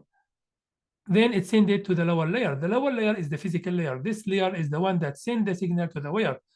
This layer is the one that sends the signal to the wire. It says, okay, I have this stream of bits. It doesn't understand all these headers. It just have a stream of bits, 0 ones, that must be sent over the cable. They convert it into signal, send it to the cable, and that's it. The other side will do exactly the opposite. So this is the transport layer has two ways to send data, whether to send them in reliable way, we call it TCP, or unreliable way, which is UDP. So one way is similar to registered mail. You know, when you send registered mail or FedEx, you have tracking, you keep tracking whether the message was received by the other side or not. So TCP is connection oriented. It keeps a track of the messages. It makes sure the message was received by the other side. It keeps track what was sent, what was received, which is a lot of processing time. Sometimes people want to make it simple. They say, oh, I don't want to keep track of everything. I just want to send the data and that's it. So this is UDP. UDP is not bad. UDP is fast. In many cases, you want to send message to a lot of people. You want to send it as a broadcast, maybe. You don't want to keep track of who received, who did not receive, what message was received, in what sequence. You want just to send quickly. So UDP has an advantage. It is not only about just sending and don't track. Sometimes this is needed for certain applications. We want just to send it quickly without tracking the status or without waiting even for acknowledgement. UDP for RTOS, I don't know what is RTO. So UDP mainly means I don't wait for acknowledgement. I just send the packets one after the other without waiting for acknowledgement. TCP needs acknowledgement. When I send you a message, I wait for you to confirm that you received it. Otherwise, I will retransmit the message again. Yeah, real time. Anything real time is mainly UDP. Voice is mainly UDP. Video streaming is mainly UDP. Streaming, voice streaming, video streaming. Anything that includes streaming is typically UDP.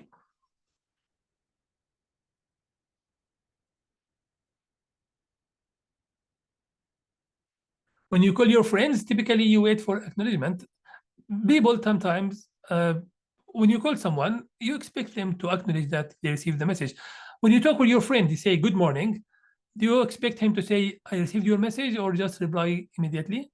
Sometimes I use TCP when I talk to my family members. When I talk to my kids, I say, please do that. I make sure he received the message. I say, did you hear me? Sometimes we use TCP to make sure that he heard me. Otherwise, maybe he did not hear me at all. So sometimes people wait for acknowledgement to make sure the other side received the message. So if I want to ask my kid to wear a jacket before in the school, in the playground, so I ask him, please make sure to wear your coat or snowsuit during break time. I wait for him to acknowledge, to say, yes, I received the information, I will do this. If you use UDP with your kids, there's a good chance that they just didn't hear you, or maybe they did not understand the message. It is good to use TCP with your kids sometimes to make sure they received the message and they understood the message. So yeah, Zoom, I think Zoom, I'm not sure actually Zoom, but maybe UDP in many cases.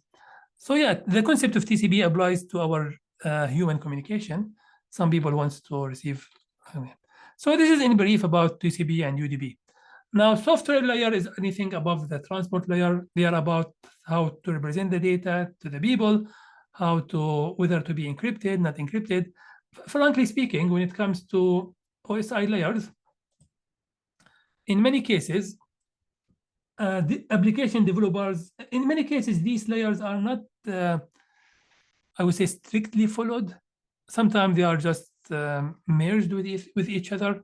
And that's why this is OSI model. There's another model called TCP/IP model. In TCP/IP, they decided to call all of them as application layer, and that's it. They don't care about the details in this layer. In these three layers, sometimes these three layers are not strictly followed by developers, but when it comes to network engineers, they follow the concept of these layers strictly. So when it comes to the upper layers, so transport layer is about TCP, UDP, whether to send their information reliably or just send it as datagrams. Anything above this is somehow some sort of application layer. Application layers deal with presenting the data to you. If you have multiple sessions, it will be shown as multiple sessions. And even let's continue, and then we'll come back to this video if we have time at the end. Or let me see how long is this video. 3 minutes only. Okay, let's watch this video quickly, because this concept OSI layer is also foundational concept. When it comes to concepts that are important, we try to present them in multiple ways to make sure people get the idea from different angles. So let's watch this video together and understand these layers again.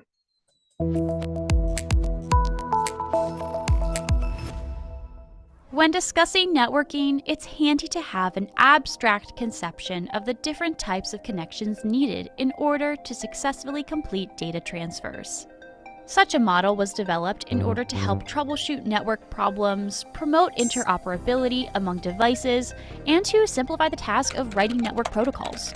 More broadly, it provides an overall framework for understanding networking complexities. Known as the Open Systems Interconnection, or OSI model, it has 7 layers, each describing a different type of connectivity. Very briefly, those layers are as follows. Layer 1, physical. This includes the cable and wireless connections among devices, as well as specifications of the jacks, plugs, voltages, etc. Layer 2, data link. This layer provides the direct protocol connection between 2 nodes on a network and handles error connection from the physical layer. Layer 3, network. This is the routing layer, at which packets are forwarded from their source to their destination. Layer 4, transport. This layer coordinates the transfer of data between systems and hosts by specifying such things as how much data to send and at what rate. Layer 5, session. For 2 devices to transact specific functions between each other, a session is required, and this layer handles setting up sessions, coordinating the rules for communication, such as how long to wait for responses, and how to terminate the session. Layer 6, presentation. At this layer, data is prepared for presentation between layers. For example, data that is encrypted across a network would be decrypted at this layer for presentation to an application at the destination device. Layer 7, application. This is the layer at which applications are displayed to the end user. That's all pretty complicated, and it helps to have a simple way to remember the names and the order of the 7 layers. Fortunately, people have come up with memory tricks to help them remember from layer 1 to layer 7, and also from layer 7 to layer 1.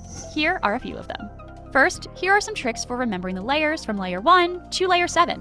Please do not throw sausage pizza away. This is the common way. The pizza example is the common way, I would say, that people use. Please do not There are different abbreviations. I will stop at this one. Throw sausage pizza away. So yeah, you can come up with your own way to remember the sequence, but this please do not throw sausage pizza away is a common way. Okay, so this is about the 7 layers. We have one question. Which layer of ASI model is responsible for breaking up layer data transmission into segments using both TCP and UDP? Yeah, it is layer 4, the transport layer. Now, why do you think OSI layer 1, 3 are called the medial layer?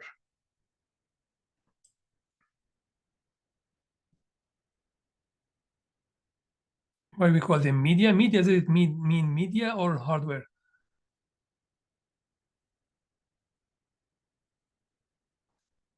Yeah, it is mainly C because they handle the physical layer. Now, I'll jump this activity because we have, I would say just read it and go over it. We have limited time, and also this activity needs people to be in a group to discuss this as a group. Maybe TAs can help in discussing this activity as a group. Let's go over the final part of this lecture, which is network troubleshooting. How to troubleshoot a network if you have an issue in network, how to make sure that you troubleshoot network in a proper way. Now, there are certain steps that are, I would say, obvious. First of all, make sure the cable is not broken. If you are using RJ45, make sure the RJ45 connector is not broken. Make sure the cable doesn't look broken. Power cycle, do you think you can just reboot? In data center, do you think you can power cycle a server as a step in troubleshooting without proper approval? In data center, you need to get approval. If you are in your house, you can just reboot your laptop, but this is not the case in data center. Rebooting server in data center takes a lot of preparation and may cause damage. If you are at your house or your home or your lab, maybe try to reboot the device, maybe make sure the device have enough time to request DHCP to get IP address. If the device is not functioning, if your laptop is not working or your PC is not working, make sure the power is connected. Maybe someone disconnected the power cable, maybe. If you have redundant power, UPS, make sure it works as it should be. We will talk about UPS and power systems later in this course. Check the lights. The lights have different meanings. Now, what are the possible numbers, colors of light? Typically, what color means good? Which color means good, typically? Green. And I would say solid green. Typically, solid green means good. If it is flickering, if it is on and off, if it is alternating green, maybe it is issue. The color amber, do you know the color amber, that it looks like orange? Do you think this is good or bad, amber? Amber, which looks like orange. Amber is warning. Maybe your cable is not running at full speed. Maybe your cable must run at 1 gig, but it runs actually at 100 megabit. So amber means warning, or maybe some danger, or some maybe something not as it should be. Red means bad. Typically, red means something wrong. How do you understand it? Because in any manual, in hardware manual, they have the meaning of all the LEDs. Different colors, different frequencies, what is the meaning of them? Try always to test with different cable. Maybe the cable is faulty. If someone called you and said, my laptop is not getting IP address, maybe it is cable issue. Maybe you can reset the board, maybe disconnect the cable, connect it again, or disable the interface, enable it again in Windows. Maybe try to restart the cable, the NIC in the Windows. Maybe you need to update the driver for the NIC or the device. Maybe you need to find which, you test the devices one at a time. We will talk more about troubleshooting in another lecture. I will go over them quickly, but there will be another lecture for hardware, for network hardware troubleshooting. So maybe you can test the devices one at a time to find which device is causing the issue. Maybe you need to check the IP address. We will discuss the command. You will use the command called ipconfig to verify the IP address. Maybe we use tools like ping and traceroute. These are commands or tools in Windows, in Linux, in Mac, and in every network device that help in verifying the availability of the other side, if the other side is alive or not. There are other tools like Wireshark that can do packet capture. And at the end, you may consult the manufacturer. Maybe this is Cisco, maybe this is Juniper, maybe this is Aruba, HPE. You should have valid support contract with manufacturers, and you should know how to communicate with their TAC. They call it TAC. TAC, it stands for Technical Assistance Center. So every manufacturer, Cisco, Aruba, HPE, Juniper, all these companies that manufacture hardware, they have technical assistance center where you can call, but you need to have valid support contract with them. So these are some general steps for troubleshooting, and we will discuss these in more details when it comes to hardware maintenance and troubleshooting lecture, which will be after 3-4 weeks. These are some commands you can use to monitor your network. Ping, which is a way to check if the other side is active or not. So for example, if I go to my CMD is the command prompt in Windows. If I want to know if my gateway is up or not, I can do ping 192.168.0.1, which is my gateway. So if I receive a reply, means it is up. If I ping some address which is not up right now, if there is no response, means the other side is not reachable or down. So ping is a way to verify. Another command is traceroute. Traceroute will show you the path from source to destination. So ping, let's say this is your device,